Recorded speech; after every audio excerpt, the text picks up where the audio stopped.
The Roman Empire, founded in 500 BC, had lasted for now nearly 1500 years.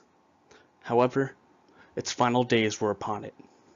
In the east, the once great empire had been reduced to a mere city-state based out of Constantinople and led by the Emperor Constantine XI. In the year 1453, the Ottoman Empire completely enveloped the city of Constantinople. They had made several attempts to siege the city in the past and oust the Romans from their position. However, they had all ended in failure. However, Sultan Mehmed was armed with new and advanced technology that he believed could lead them to victory. Sultan Mehmed and his fine engineers had created the bombard cannon, the strongest and most powerful cannon the world had ever seen. With this weapon in hand, Sultan Mehmed marched his men and surrounded the great city of Constantinople. Despite the emperor's pleas for help, Rome and the rest of Europe were unable to lend him aid. Divided by war and infighting, Europe had become weak and was in no position to save the distant Roman Empire from complete envelopment by their Ottoman enemies. This is Grim Battaglia, and you're watching the Fall of Constantinople, 1453 AD. In preparation for the coming siege, Emperor Constantine XI began to gather food and supplies within the city. The emperor ordered all religious items of value be melted down for their gold and silver. Once reduced to their precious metal form, the emperor used the gold to try and hire mercenaries to help defend the city. He then ordered that a great chain be built, and that it be used to protect the northern side of the city from sea invasion. At the same time, residents of the city began to destroy their own homes so that they could provide wood and stone to help reinforce the city's aging walls. On April 6, 1453, the 53-day siege would begin. Sultan Mehmed II commanded a force of nearly 100,000 troops, which included 10,000 of his elite Janissary forces. He also brought a fleet of 150 ships to blockade the city and prevent any aid from reaching the defenders. Importantly, he brought with him a relatively new invention, the cannon. Along with his 70 cannons was the bombard, which was designed specifically for breaching the walls of the city. It was the largest iron cannon ever made. The defenders were led by Emperor Constantine XI. He commanded a force of 5,000 Romans and 26 ships. Additionally, he had 2,000 foreign soldiers who had helped defend the city. They were mostly volunteers and mercenaries from Genoa and Venice who had nobly answered the city's call for aid when they heard of its dire situation. The emperor took personal command of the Mesotechian Gate, which was considered the weakest spot along the wall. He then placed a Genoese mercenary, Giustiniani, in charge of the city's primary defenses. Giustiniani was well known for his skill at defending cities during sieges.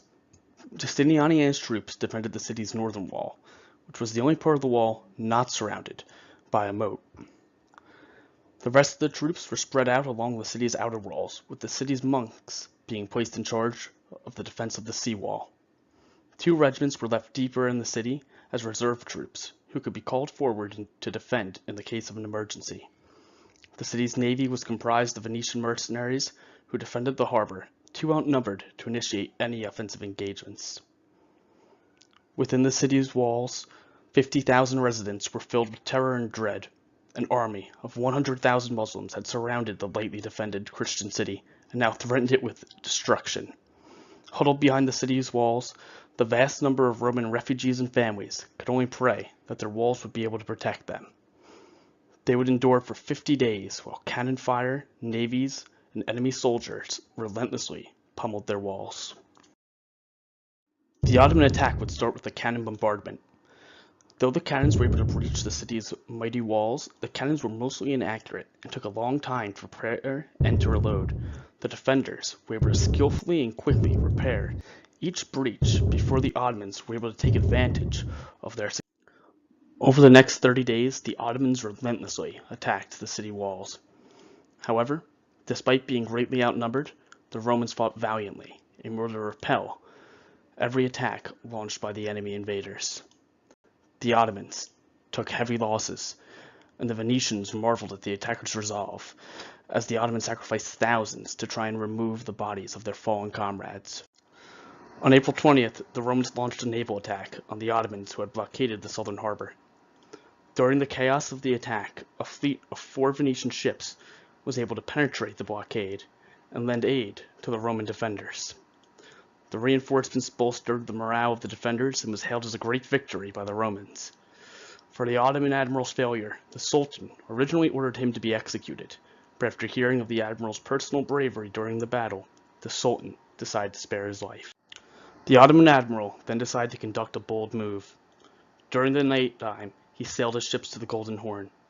He then took them upon land and with the use of greased logs, transported them into the Golden Horn, thus circumventing the Great Chain and leaving the defenders completely surrounded.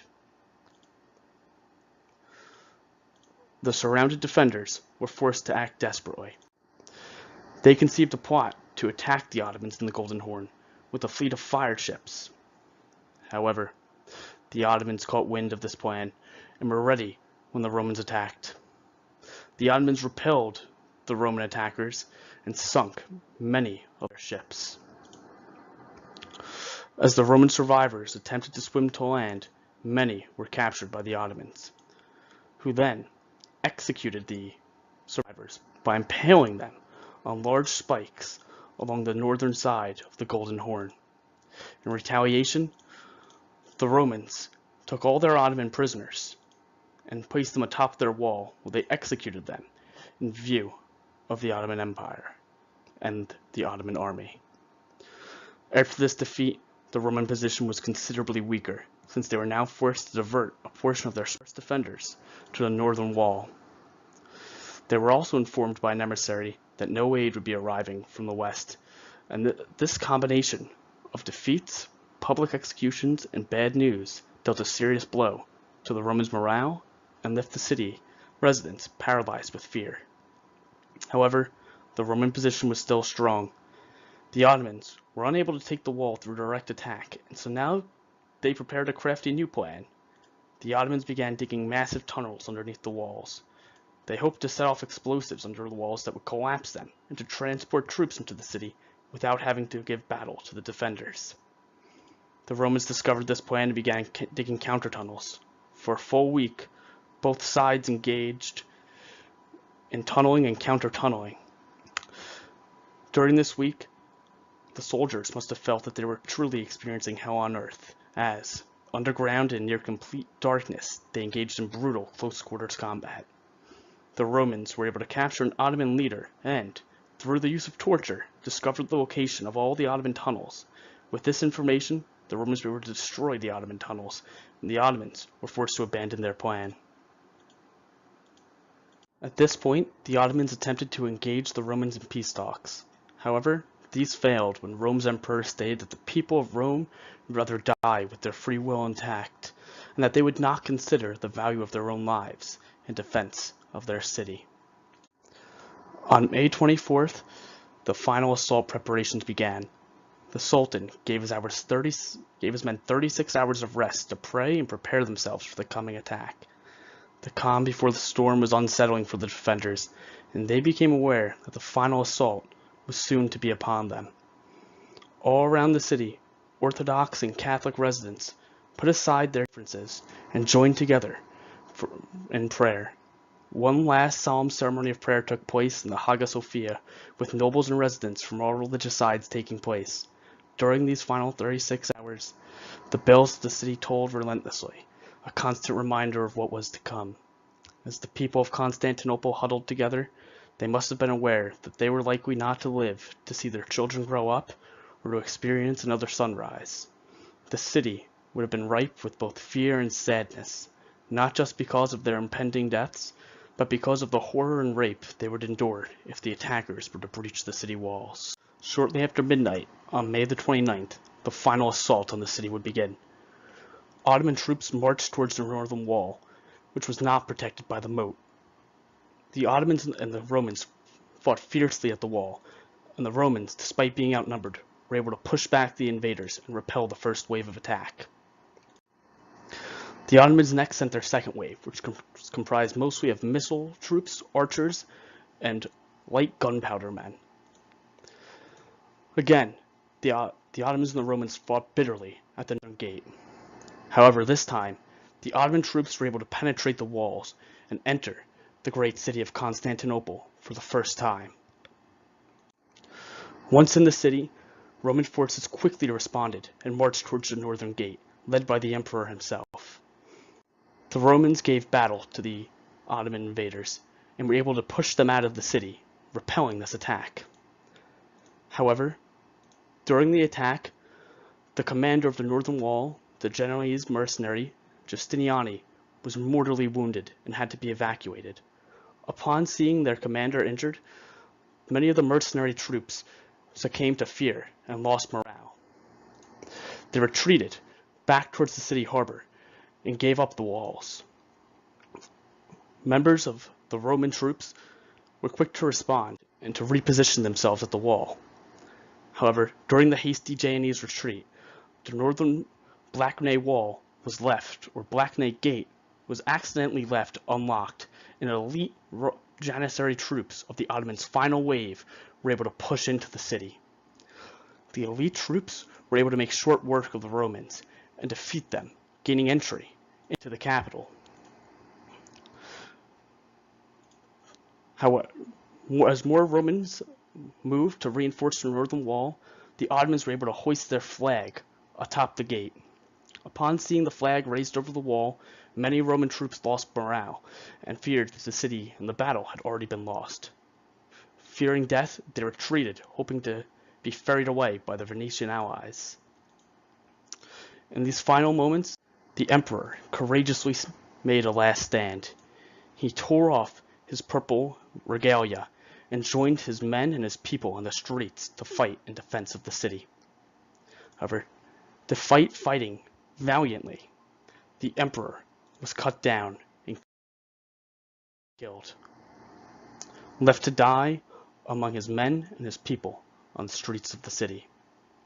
With his death, the defense of the city was broken, and Constantinople was officially defeated, as Ottoman forces marched freely throughout the city. With the death of the emperor, the remaining Venetian and Genoan defenders fled for their ships. They took many historical writings, artifacts, and civilian refuges with them as they retreated. They ran the Ottoman blockade, and many of the ships were able to escape safely. In the looting that followed, the city inhabitants were subjected to thousands of murders and rapes, and 30,000 civilians were enslaved or forcibly deported. Ottoman casualties are unknown, but they are believed by historians to be very heavy due to several unsuccessful Ottoman attacks made before the siege and the final assault. Barbaro described the blood flowing in the city like rainwater in the gutters after a sudden storm, and the bodies of the Turks and the Christians as floating in a sea like melons along a canal. This was Grim Battaglia, and this was my documentary on the Siege of Constantinople, 1453 AD. If you enjoyed this video, please leave a like, comment, and subscribe. And as always, never stop learning. Thanks for watching.